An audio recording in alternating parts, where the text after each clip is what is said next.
Welcome back to another episode of CougZone. I'm Luke Westfall. And I'm Jason Chase. Today we will be talking about how the men's basketball team dominated in the Apple Cup. We will also be looking at women's basketball, local basketball, and tennis. Lastly, we will be highlighting the pro Cougs that made it to the Super Bowl coming up on CougZone.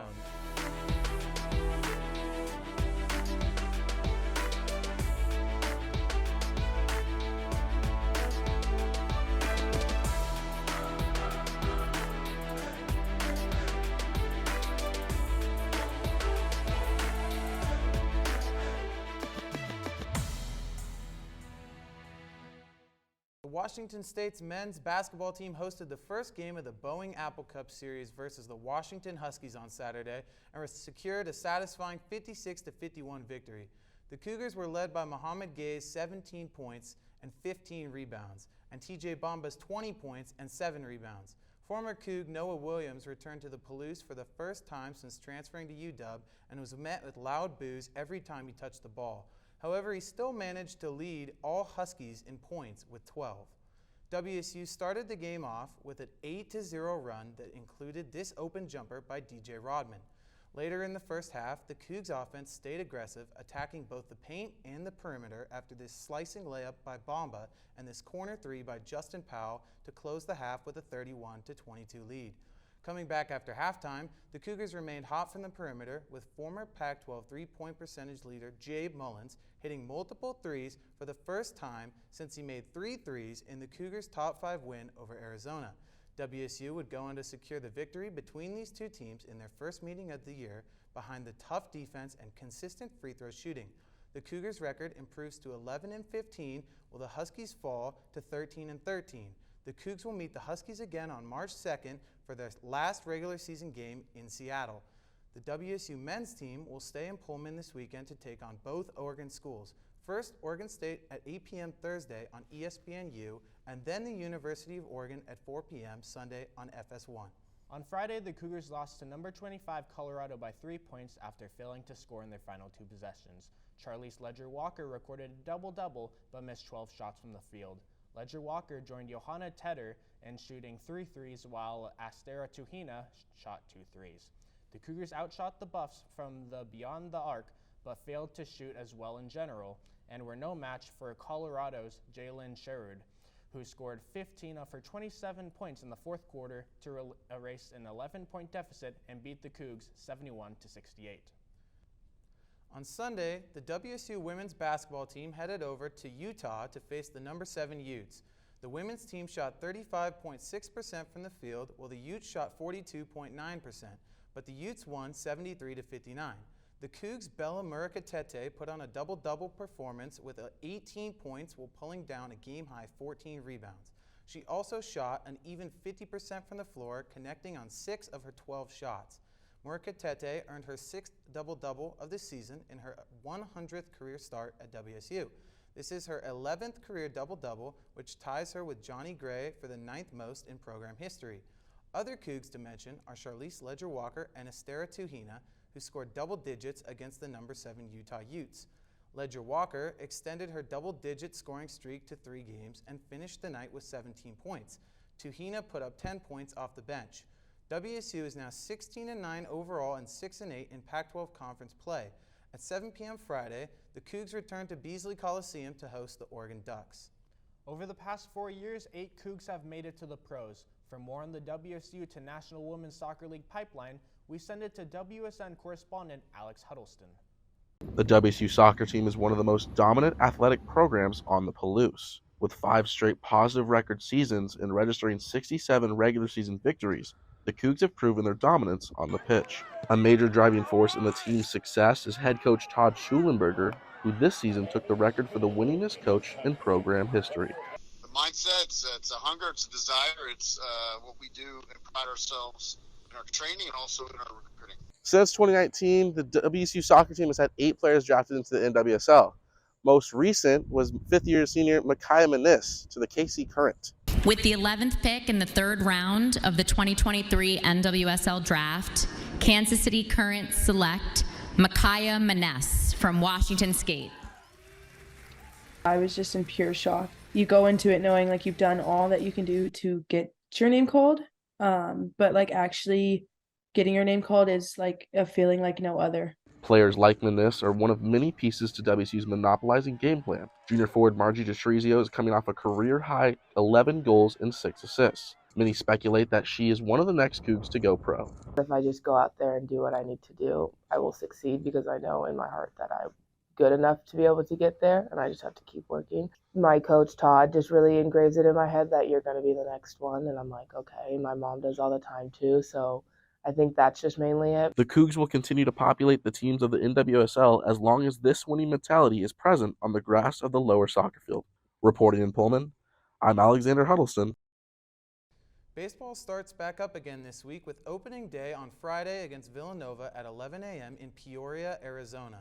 Last season, the Cougs were 27-26 with a record barely above 500. In Pac-12 play, they were 9th and were 12-18 as they struggled against powerhouses Oregon State and Stanford. Their last postseason appearance was in 2010. Since last season, the Cougs lost shortstop Cody Colden, outfield Colin Montez, first base Jack Smith, catcher Jake Meyer, and outfield Justin Vandybrake. Some returning starters include shortstop Kyle Russell, first base Jacob McKeon, outfield Bryce Matthews, and third baseman Elijah Hainline. Additionally, returning to the starting rotation are pitchers Grant Taylor and McCabe Cottrell. The Cougs added a total of 24 newcomers, with 9 coming from high school, 10 from JUCO, and 5 added from the transfer portal. WSU first played against Fresno State, a match they won 5-2, winning 2 of 3 doubles matches and 4 of 6 singles matches. The best win came from Eva Alvarez-Sande, who won her match in straight sets, 6-4, 6-4. In the second match, WSU took down Cal Poly 6-1, once again winning 2 of 3 doubles matches, then winning 5 of 6 in singles. Maxine Murphy bounced back from a loss against Fresno State to win her match in straight sets, 6-3, 7-5.